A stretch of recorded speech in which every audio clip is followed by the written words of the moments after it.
Well, hello to all my physics pals out there. Paul Lake here with another physics problem solved. Today we have a kinematics problem. We're going to have a jet landing on an aircraft carrier. And what you need to know is we're going to be using the kinematic equations for constant acceleration to solve a very basic kinematics problem where the acceleration is constant. And well, let's read through the problem. It says an F-18 fighter jet lands on an aircraft carrier with an initial velocity of 63 meters per second. Now that's about 140 miles an hour, so pretty fast. If the jet is brought to a stop in 2 seconds by an arresting cable, A, what is the average acceleration of the jet? And B, assuming the acceleration is constant, what displacement does the jet have on the carrier deck while stopping? Okay. Or while being brought to a stop.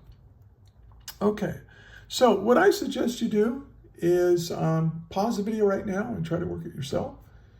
And if you get stuck or you just want to check your answer, hit play and compare your answer with mine, and it's a good way to study. That's what these videos are all about. Okay, so let's write down what's given.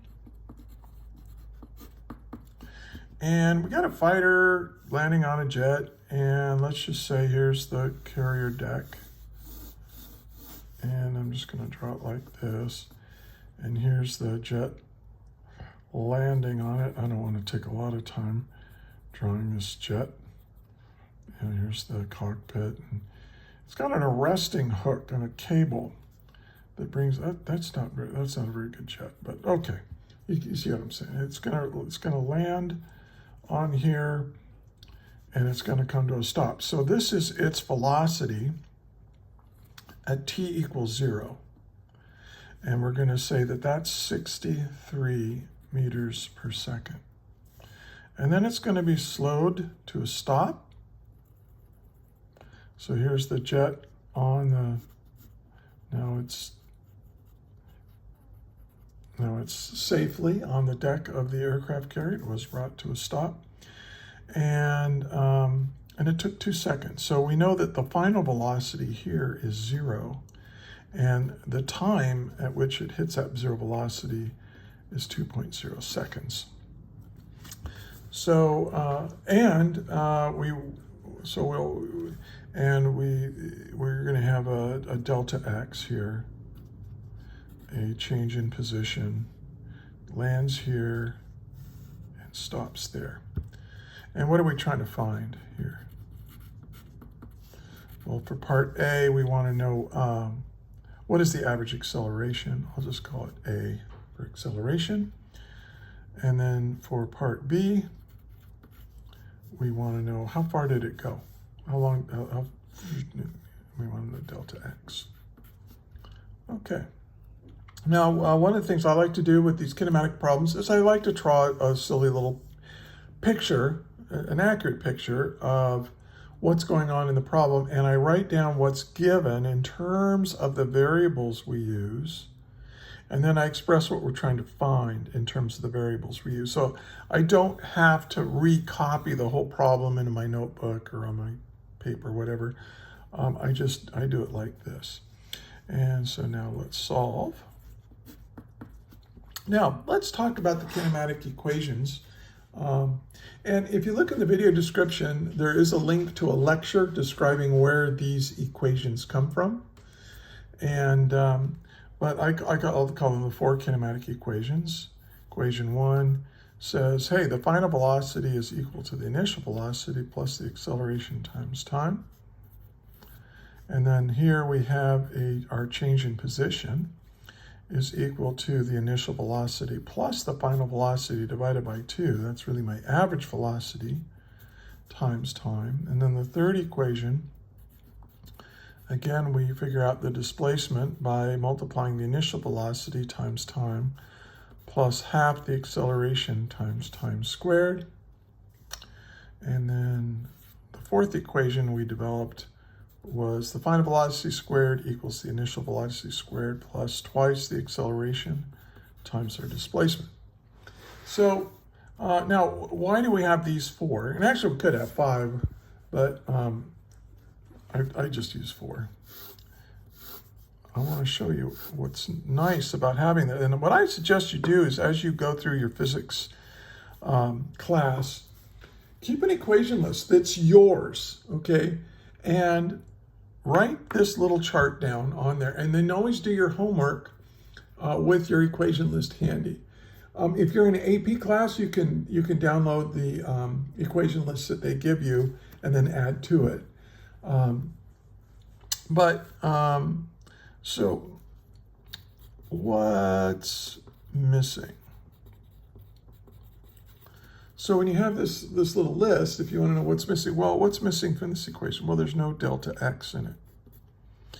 And in here, there's no acceleration. Here, there's no final velocity, and here, there's no time.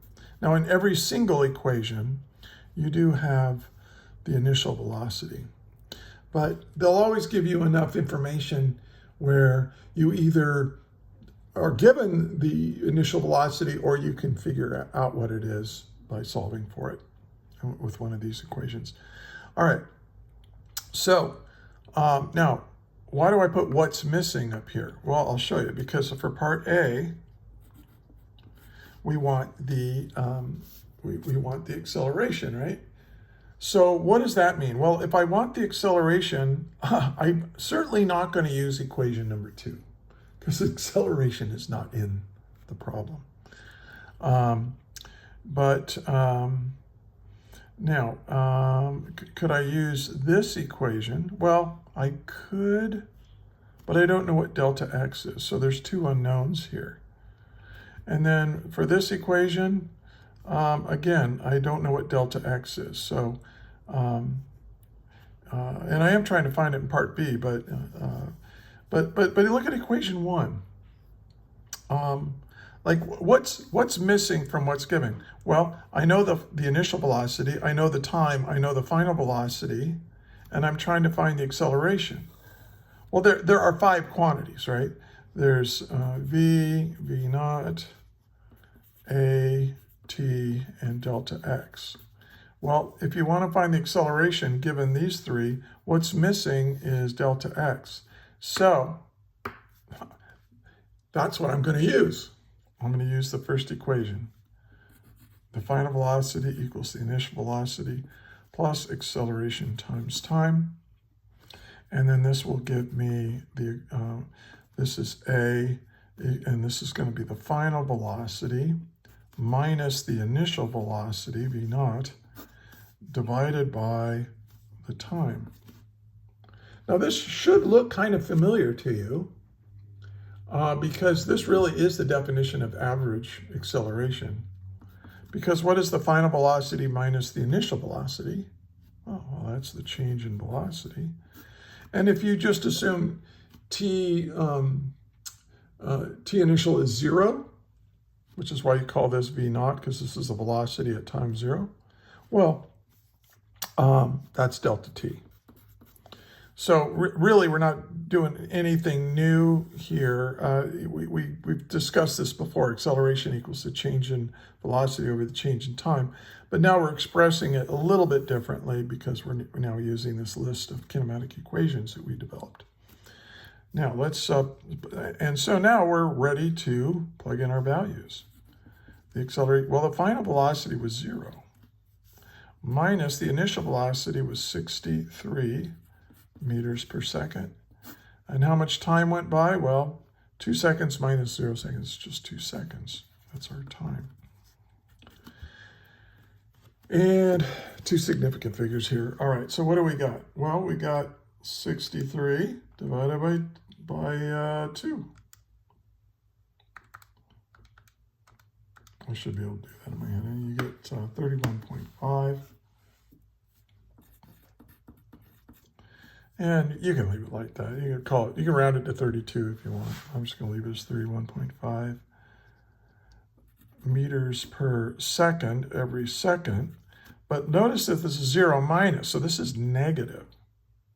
So my answer for part A is negative 31.5 meters per second squared. And there's my answer. Now, remember what this negative means. This negative means that the acceleration is in a negative direction. Now, the velocity of the jet, as it starts off here and it goes slower and slower and slower until it stops. But it's through the whole time interval, the velocity of the jet is in a positive direction and the acceleration is in a negative direction. So if your velocity and acceleration vectors are in opposite directions, your object is slowing down. Okay, and so that's all this negative means. The negative does not mean it's slowing down. The negative means that the acceleration is to the left, and that's really important to keep in mind. Okay, now let's do part B. We want to find delta x. Well, now I have the acceleration now, so I can pretty much use any equation that has delta x in it. For example, obviously we wouldn't use equation 1 because it doesn't even have delta x in it. But here we have displacement, displacement, displacement. And I can use any of these I want. But what if I had made a mistake calculating the acceleration and I used that like with the third kinematic equation? Well, then that mistake gets carried forward. So what I'm going to do is I'm going to use the kinematic equation that doesn't need acceleration in it, and that's the second equation. So delta x equals the initial velocity plus the final velocity divided by 2. That's my average velocity times time. And I always write down the equation first, and then I plug in values, okay? And that way, when you go back and use your homework to study from, you know what you did. If you just have a bunch of numbers written out there without units and stuff, your homework is useless to you other than getting points for turning it in. Okay, so now the initial velocity, this is 63 meters per second, plus my final velocity is 0. I'm going to divide that by 2. And then I'm going to multiply that by time, which is 2 seconds. So this cancels this. That's not, and the seconds cancels with that. And so we get a change in position of 63 meters. So your aircraft carrier that deck better at least be 63 meters long. And they are. Aircraft carriers are huge. Absolutely huge. There's one down in San Diego. If you ever get a chance to go down there and you can get a tour of the, I forget which one it is, but they're just amazing. All right.